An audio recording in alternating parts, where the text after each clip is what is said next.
it is Tuesday morning. As always, we have Dr. Tim Clinton joining us in the studio, and we also have a special guest. Dr. Tim, welcome.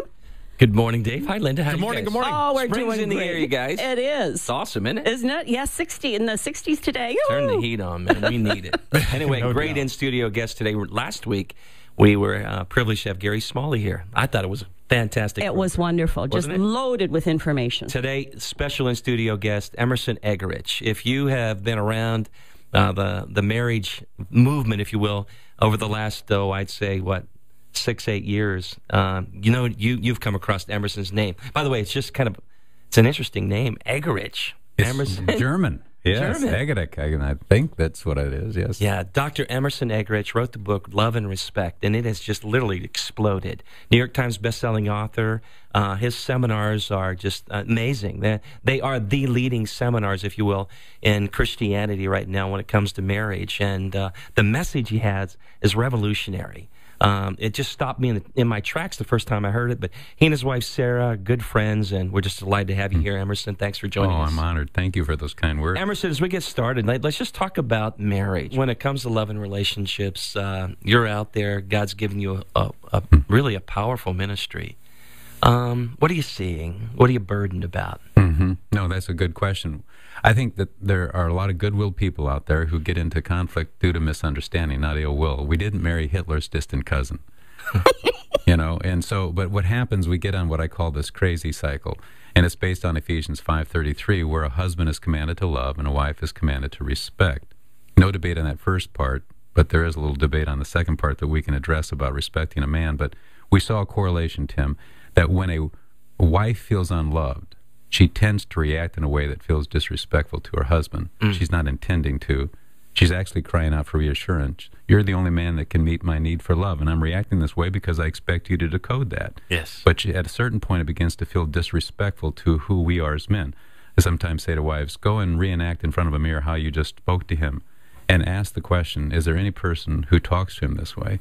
And if the answer to that is no, then he's not hearing the cry of your heart. He's feeling like you're using this topic as another opportunity to send him a message that you really don't like who he is as a human being. And then when he feels disrespected, he ends up reacting in a way that feels unloving to her. 85% of those who stonewall, for instance, are males in marriage during conflict. That's actually the honorable thing. If you and I were best of buddies since we were 6 and we got in a heated fight, we'd say, drop it, forget it, let's just cool down, because we're warriors. If our heartbeat gets to 100 beats per minute, we're in warrior mode, so we have to de-escalate the situation by distancing ourselves. That's an honorable thing to do. But in woman's world, that's very unloving. But thus was born what I call the crazy cycle. Without love, she reacts without respect. Without respect, he reacts without love. Without love, she reacts without respect. Without respect, she reacts. And this baby starts to spin. Yeah. And it gets crazy. Yeah. There's the crazy cycle. And what's interesting is we hear the verse often, Ecclesiastes 9:9, live joyfully with the one you love all the days of your life. But that's a pretty tough assignment, too, when it seems like everything's working against your love in your marriage or your relationship together. And then if you get into this crazy spin, Emerson, Yes. it's a mess. Well, and people get confused, and that's why I say it's a misunderstanding, because she's not trying to be disrespectful. See, without love, defensively, she reacts offensively without respect. And without respect, defensively, he reacts offensively without love. In other words, she's feeling insecure, she's defensively reacting, but she ends up offending him, and men say, I'm sick and tired. I'm sick and tired of this. Well, she's not trying to be disrespectful. Never said that before. Yeah. It's a compliment. It's really faint praise. Faint maybe, but praise nonetheless. It's saying, I have a need that only you can meet, and you should know why I'm reacting this way. All my girlfriends do. And so, too, without respect, defensively, he reacts offensively without love. And women get together in their pink huddles and talk about male behavior, and there's a consensus. And so they're concluding that our sons are unloving people. No, I always ask a woman, did you say or do something prior to that felt disrespectful to him? I'm not saying he deserves the respect. I'm just saying, did your son and that sweet daughter-in-law, did he feel like she was sending a message, I don't like who you are as a human being? And if so, he's going to feel insecure in the face of that, feel disapproved, and he's going to pull back, which then feels unloving. And so one of the things that we're on as a mission is helping couples decode that she's not trying to be disrespectful. She's complimenting you and needing reassurance, and he's not trying to be unloving. He'd die for you if a burglar came into the house and attempted your life. And Christ said, no greater love is a man than this, that he laid down his life for his friend.